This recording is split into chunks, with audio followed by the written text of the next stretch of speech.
Bueno, largamos. Dime. Tu mirada.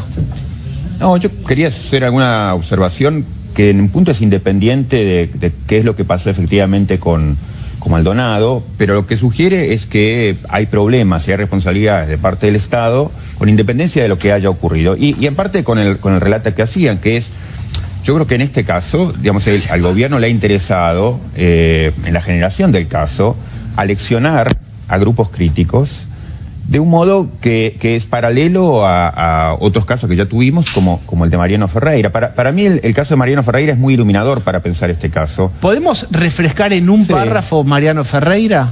Sí, déjame decir antes, yo creo que todos, como tenemos dificultades para pensar el caso, hemos recurrido a ayudas y muchos han apelado, y me parece que erróneamente, a casos como el de Julio López o los desaparecidos durante la dictadura o el propio caso Nisman.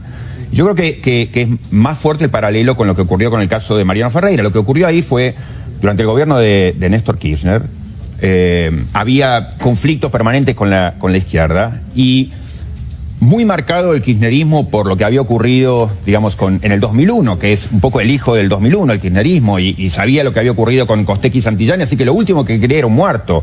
Pero al mismo tiempo tenía una ansiedad por marcar orden frente a grupos de izquierda, y lo había hecho ya de modos muy distintos, terciarizando la represión, en el Garrahan, en el Francés, en el Subte, etc. Y lo que ocurre con Ferreira es que hay una protesta, digamos, de grupo de izquierda pertenecientes al sindicato o vinculados con el sindicato de la fraternidad o enfrentados al sindicato de la fraternidad de Pedraza, y, digamos, hay una represión claramente motivada por Pedraza y la patosa sindical que él controlaba. Bueno, y entonces ahí lo que pasa es que ocurre un muerto, que es Mariano Ferreira, que sin duda el kirchnerismo no quería. Pero digamos, ¿en qué está el paralelismo? El paralelismo está en que otra vez un gobierno, antes como ahora, quiere, frente a los conflictivos del momento, sean los mapuches hoy, sean los piqueteros hoy en la ciudad, o quien sea, o en ese momento, digamos, los grupos de izquierda dentro del sindicalismo, el gobierno le interesa mostrar autoridad y tiene ansiedad por marcar autoridad.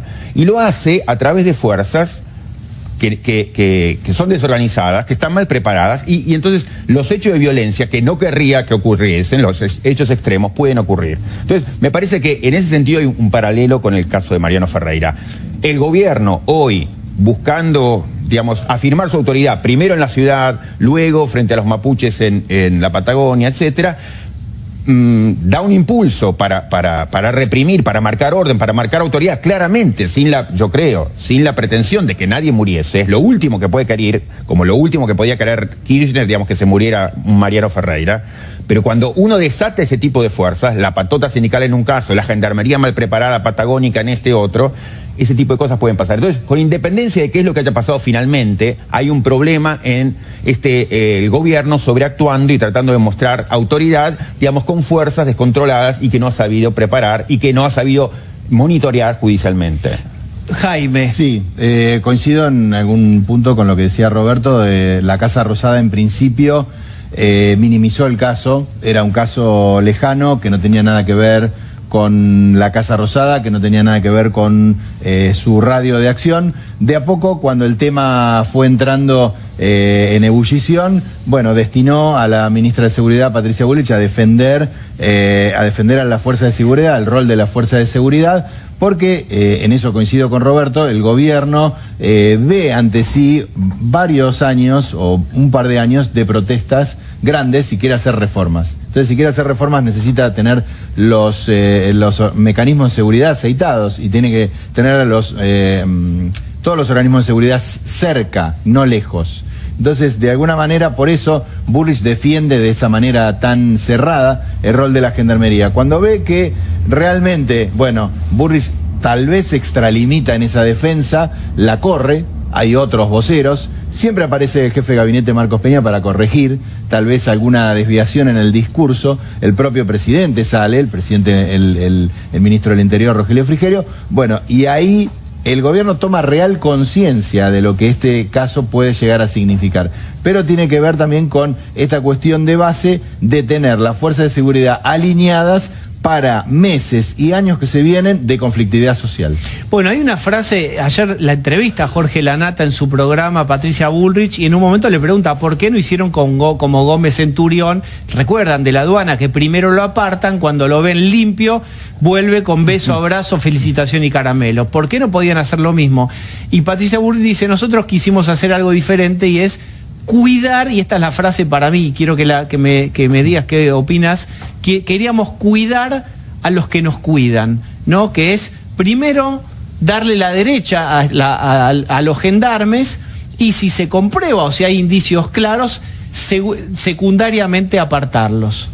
No, yo no tengo ninguna enquina personal con ella, con la ministra, digamos, pero me parece que más que cuidar a los gendarmes, se está cuidando a ella, digamos. Si hay un problema con la gendarmería, la responsable es ella y tiene que renunciar. Entonces, claramente por supuesto que le preocupa muchísimo que pueda haber un problema, y por eso es que cierra filas con gendarmería. Y ahí hay un gran error, y ese error debe pagarse ese costo, debe asumirse la responsabilidad. El gobierno es responsable a lo largo de la historia, y bueno, digamos, necesitamos que asuma esa responsabilidad que no ha asumido. Pero ¿cuál sería asumir la responsabilidad? Bueno, pagar costos implica, digamos, que haya gente que por ejemplo, en gendarmería, digamos, sea apartada, que la ministra asuma, digamos, algún tipo de responsabilidad. Digo porque sí, alguna oposición ya dijo, tiene que renunciar Patricia Bullrich. Bueno, yo creo que su puesto claramente está en cuestión, a menos que demuestre, lo que no ha demostrado todavía, un compromiso extraordinario para remediar lo que hasta ahora ha hecho mal, porque todas las señales que cualquier ciudadano lee son señales de encubrimiento, no de vocación investigativa. Entonces,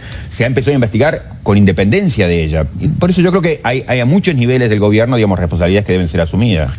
Bien, ibas a decir algo. No, creo que coincido que el gobierno no le va a soltar el brazo a Bullrich, por lo menos hasta después de la elección. Dentro de Casa Rosada, ¿qué percibís? ¿Se encuentran gendarmes culpables? Claro, ¿la investigación conduce a eso? Por lo menos hasta después de octubre, me parece que la ministra, es una ministra que Mauricio Macri puso en ese lugar, forma parte de la alianza gobernante, Unión por Todos, fue uno de los partidos miembros de Cambiemos. Y me da la impresión que la van a sostener, bueno, obviamente si aparece una prueba concluyente de que algún gendarme tuvo que ver con algún trágico final de Maldonado, bueno, ahí cambiaría, pero yo la veo muy firme a la ministra. No le van a dar a la oposición el gusto de sacar un ministro faltando poco tiempo para la elección de octubre. Lo que recuerda Jaime Rosenberg es muy importante, y es que fue socia fundadora de Cambiemos, Patricia Bullrich, con su partido Unión por Todos, y que es difícil que la largue porque la puso especialmente. ¿Se acuerdan cuando todo el mundo dijo, va a poner a Guillermo Montenegro, y finalmente salió de la galera un conejo que no era esperado? Ahí saldó una interna que había entre Guillermo Montenegro y Eugenio Bursaco, y puso a Patricia Bullrich, o sea, no le dio a ninguno de los dos el gusto, sino que puso a Bursaco de número 2 y a Montenegro lo mandó a Uruguay. Bueno, ahora vuelve como diputado nacional. Mira, quiero hacerte una pregunta más y volver a Roberto Gargalera. ¿Le mueve la aguja electoral internamente en su focus, en sus estudios? ¿El gobierno cree que puede ser perjudicado por el caso Maldonado? El gobierno cree que no. Cree que los ya convencidos no van a cambiar por el caso Maldonado, y los que están en contra van a estar más en contra por el tema Maldonado, pero, digamos, se van a mantener ahí. De hecho, las mismas previsiones que tienen hablan de 4 puntos arriba en la provincia de Buenos Aires, aún con el caso Maldonado. Bien, vamos ahora a volver a Roberto Gargarella, pero está desde Esquel Gabriel Di Nicola. ¿Nos escuchás? Nuestro enviado de la Diego? Nación. Muy buenas noches. Bueno, contanos lo último que sepas que se haya llevado adelante hoy, ahí. Lo último, Diego, es acaba de terminar el rastrillaje en el río Chubut, el rastrillaje que ordenó el juez Guido Otranto, y dio negativo. No se encontró ningún rastro de una pista positiva para encontrar o reconstruir lo que pasó con Santiago Maldonado. Pero una fuente de la investigación me acaba de decir, hay que enfocarse en el río, estamos seguros que algo pasó en el río. O sea, todas las pistas conducen al río Chubut y a lo que pasó ese 1 de agosto en la comunidad mapuche. Gabriel, espera, porque acabas de decir 2 títulos que son muy fuertes los dos y para dos, digamos, contrapuestos.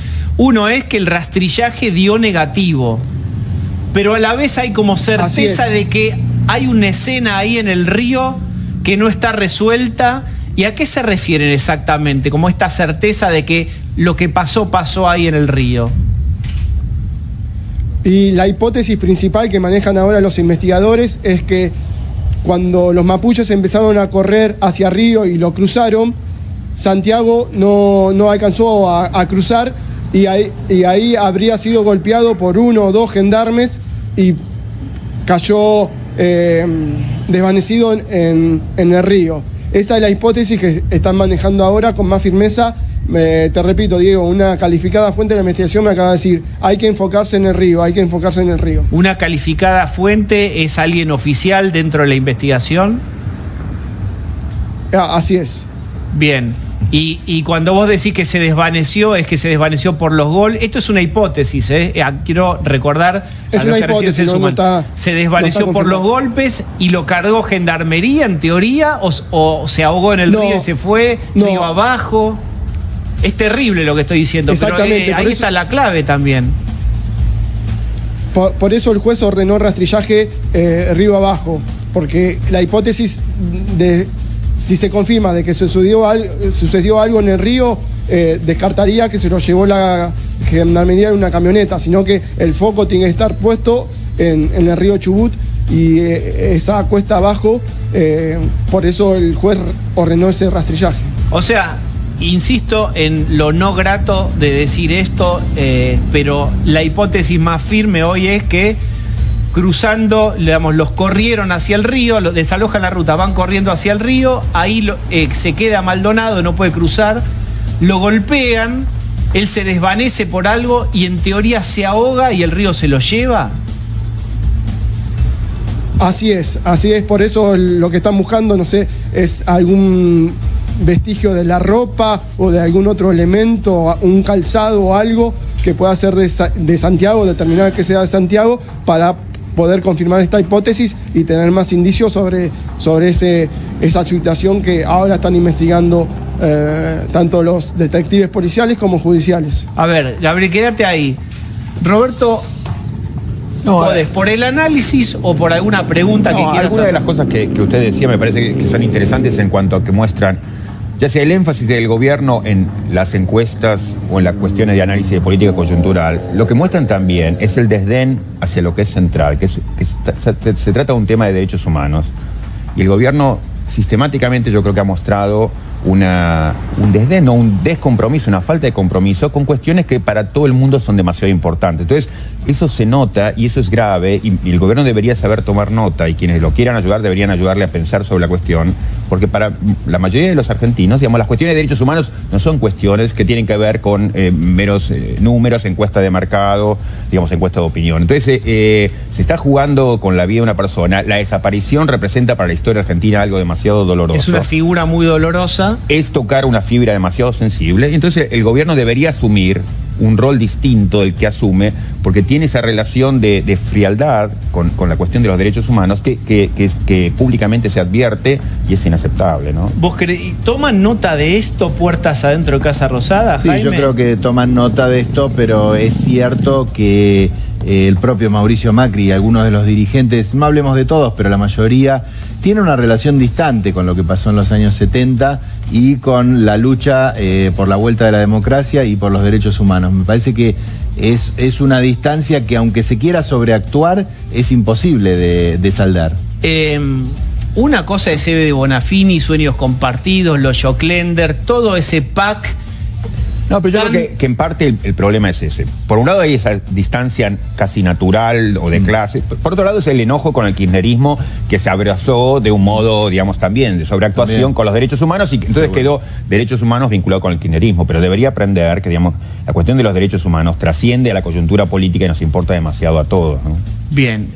¿Ibas a decir algo? Estoy tan de acuerdo con lo que están diciendo que difícilmente puedo agregar algo. Sí, algo con respecto al comentario inicial.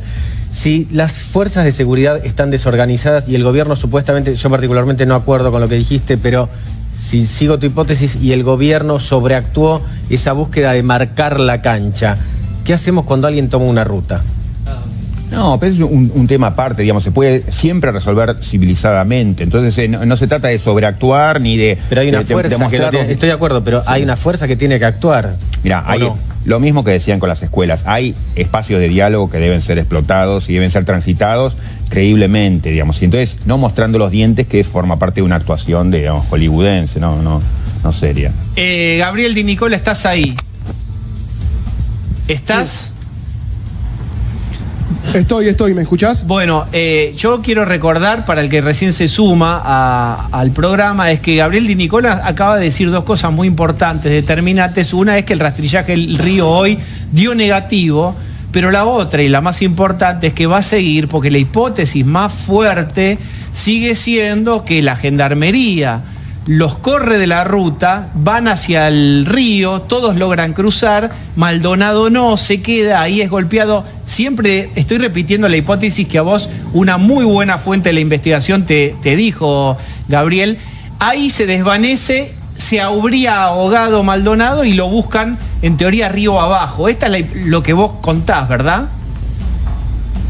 Sí, es lo que nos acaban de decir y la hipótesis que tiene el juez Guido Otranto, por eso ordenó ya el jueves pasado un rastrillaje. Vale aclarar que cuando se hizo la denuncia por desaparición de Maldonado, que la hizo el defensor oficial de Esquel, Fernando Machado, ya se hablaba de que algunos manifestantes, algunos mapuches habían podido cruzar el río y Santiago en ese momento estaba identificado como Peloso, que es el apellido de la madre, no había podido cruzar. O sea, de los primeros días de la causa está el tema del río.